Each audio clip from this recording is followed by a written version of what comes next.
Hello' everyone, আৰু এটা নতুন দিনৰ আৰম্ভণি। মই বাছত উঠি ডিউটিত যাবলৈ ওলালোঁ। এয়া ডিউটিত মই টিফিনটো উলিয়াই লৈছোঁ খাবলৈ। আৰু চাবচোন কিমান বেয়াকৈ মই চক খাই উঠিছোঁ, মানে এডিট কৰাতে হাঁহি হাঁহি পাগল হৈ গৈছোঁ মই।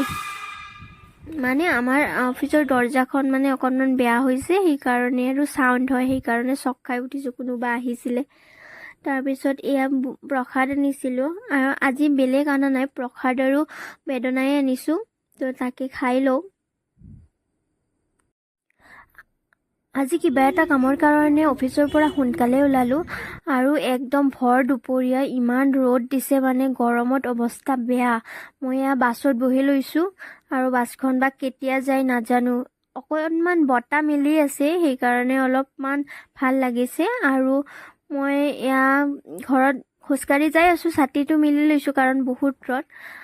তাৰপিছত তৰমুজটো চাওকচোন, একদম বেয়া।